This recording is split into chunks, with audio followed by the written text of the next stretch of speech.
Desde o alvorecer da humanidade, as profecias têm sido como ecos no tempo, presságios do destino inevitável que paira sobre nós. No coração das escrituras sagradas, registradas por mãos antigas, estão previsões que desafiam os séculos. Elas não são apenas palavras, são avisos de um futuro que não pode ser evitado, como uma sombra que cresce conforme nos aproximamos do fim. Por gerações, as palavras dos profetas moldaram a história, orientaram reis e guiaram povos. Elas previram a ascensão de impérios, o nascimento de nações, o julgamento dos ímpios e o resgate dos justos. Muitas dessas profecias já se cumpriram, e agora, o que antes era apenas um sussurro distante no tempo, ecoa como um trovão, reverberando em nossos dias. O que antes parecia impossível, hoje é realidade. Elas nos lembram de que o fim pode estar mais próximo do que imaginamos. Jerusalém, a cidade sagrada, o coração espiritual de um povo, um ponto de encontro entre o céu e a terra. Por séculos, seus muros protegeram reis e profetas, enquanto o Templo de Salomão, erguido no centro da cidade, simbolizava a aliança eterna entre Deus e seu povo. Sua beleza era incomparável. Suas paredes revestidas de ouro brilhavam como uma joia sob o sol.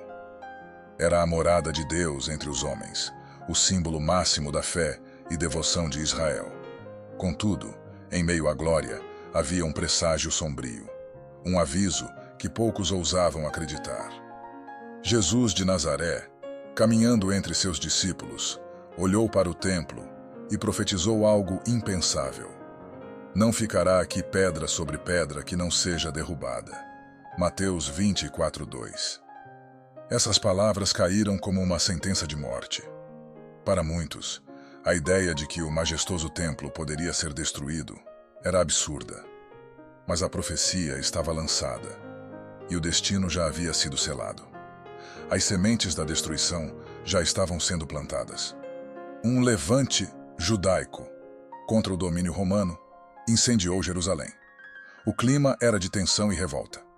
Durante 4 anos o conflito cresceu, e em 70 d.C., sob o comando do general Tito, o Império Romano marchou sobre a cidade. O cerco foi implacável. Durante meses a fome assolou a população. Os moradores que antes adoravam juntos agora lutavam entre si por migalhas de comida. A cidade foi cercada e as legiões romanas avançaram, destruindo tudo em seu caminho.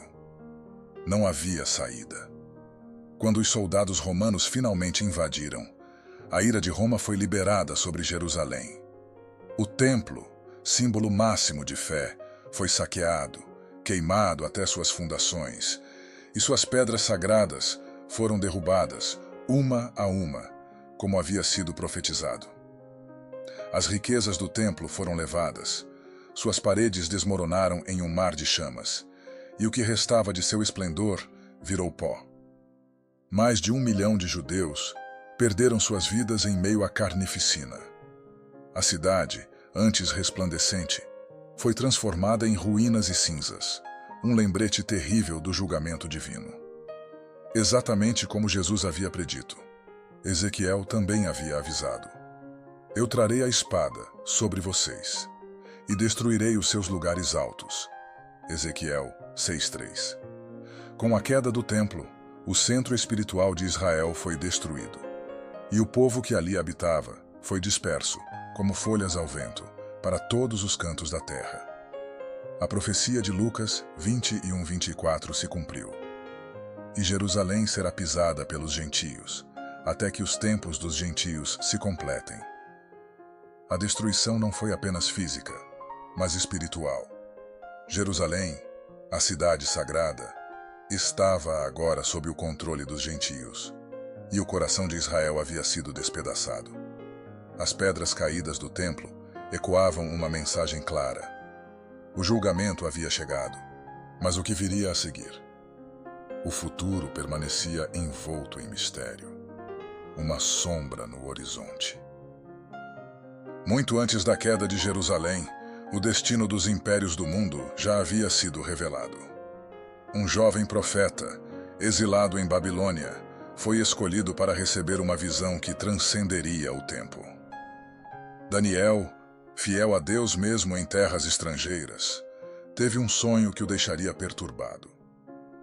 Em sua visão, uma estátua gigantesca se erguia diante dele. Cada parte dessa estátua representava um império. A cabeça era de ouro puro, brilhante e majestosa. Ela simbolizava Babilônia, o império mais poderoso e glorioso de seu tempo. Babilônia, com seus jardins suspensos, suas muralhas impenetráveis e seu rei, Nabucodonosor, que se via como o maior soberano que já existiu. Mas o ouro, por mais valioso que fosse, não seria eterno. Abaixo da cabeça de ouro estavam o peito e os braços de prata. Esses simbolizavam o Império Medo-Persa, que tomaria o lugar de Babilônia. Embora menos grandioso que seu predecessor, o Império Medo-Persa era vasto e forte, com reis como Ciro, o Grande, que conquistou Babilônia em 539 a.C. e libertou os judeus do cativeiro. No entanto, nem mesmo esse reino duraria para sempre. Abaixo da prata, o ventre e os quadris de bronze representavam o próximo império, a Grécia, liderada por Alexandre, o Grande. O Império Grego se espalhou rapidamente, com Alexandre conquistando vastos territórios em apenas uma década. Ele levou a cultura grega para todas as partes do mundo conhecido, mas sua morte precoce levou seu império à fragmentação. Finalmente, as pernas de ferro representavam o império mais duradouro e implacável de todos, Roma. O Império Romano se estendeu por séculos, dominando grande parte do mundo com seu poder militar e sua disciplina de ferro. Nenhuma outra civilização foi tão organizada, tão estruturada e tão determinada a expandir seu domínio. Roma parecia indestrutível. Mas, à medida que o império crescia, rachaduras começaram a aparecer. Os pés da estátua, feitos de uma mistura de ferro e barro, representavam a fragilidade do império. Embora poderoso, Roma estava destinada a se fragmentar e a cair sob seu próprio peso. Daniel viu algo mais em sua visão. Uma pedra, não cortada por mãos humanas, desceu dos céus e atingiu os pés da estátua. Com um impacto devastador, a estátua começou a se despedaçar. O ouro, a prata, o bronze e o ferro se desintegraram no vento como poeira. A estátua, outrora imponente, foi destruída. A pedra, porém, cresceu, até que preencheu toda a terra. O que Daniel presenciou não foi apenas a ascensão e queda dos impérios dos homens, mas o surgimento de um reino eterno. Um reino que jamais seria destruído, estabelecido sobre as ruínas de todas as nações. Babilônia, o Império Glorioso, caiu para os Medo-Persas em 539 a.C. O Império Medo-Persa, por sua vez, foi derrotado pelos gregos em 331 a.C. Após a morte de Alexandre, o Império Grego se fragmentou, abrindo caminho para a ascensão de Roma. Roma, com todo o seu poder e glória, também caiu. A visão de Daniel foi cumprida de maneira impressionante, e ainda assim, ela serve como um aviso para o futuro. A lição era clara: nenhum império humano é eterno. Todos, sem exceção, cairão diante do julgamento divino. A queda de Jerusalém foi apenas o início do que estava por vir. O destino de Israel, porém, não havia sido selado com a destruição de sua cidade sagrada. Muito antes, uma advertência pairava sobre o povo judeu. Desde os dias de Moisés, Deus havia deixado claro: se vocês não obedecerem às minhas leis, eu vos espalharei entre todas as nações. Deuteronômio 28:64. Com a destruição do templo em 70 d.C., essa profecia começou a se cumprir de maneira devastadora. O povo judeu foi disperso pelo mundo, empurrado para o exílio, espalhado pelos 4 cantos da terra. A diáspora judaica havia começado. Por quase 2 milênios, os judeus permaneceram sem um lar. Eles vagaram como estrangeiros, em terras desconhecidas, sempre carregando a lembrança de sua terra natal. Sofreram perseguições, massacres, foram rejeitados e exilados repetidamente, mas mantiveram viva a esperança de um retorno. E essa esperança não era apenas uma crença popular. Ela estava enraizada nas palavras dos profetas. Isaías e Ezequiel haviam vislumbrado um futuro em que Israel seria restaurado. Em uma de suas visões mais poderosas, Ezequiel se viu em um vale cheio de ossos secos, uma visão de morte e desolação. Deus o desafiou. Esses ossos poderão viver?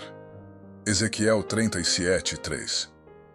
E então, como num milagre, os ossos começaram a se mover, a se juntar, a ganhar carne e pele. E se levantaram como um grande exército. Essa visão simbolizava o renascimento de Israel. Uma nação que, apesar de dispersa e destruída, voltaria à vida. Por séculos, essa visão parecia um sonho distante. Como poderia uma nação, dispersa por quase 2 milênios, renascer? Mas em 1948, o impossível aconteceu. Em um só dia, Israel voltou a existir. Uma nação destruída e espalhada pelos 4 cantos da terra foi restaurada. A profecia de Isaías 60:6-8 foi cumprida. Acaso pode uma nação nascer num só dia? A restauração de Israel foi mais do que um milagre político. Foi o cumprimento de uma antiga promessa divina.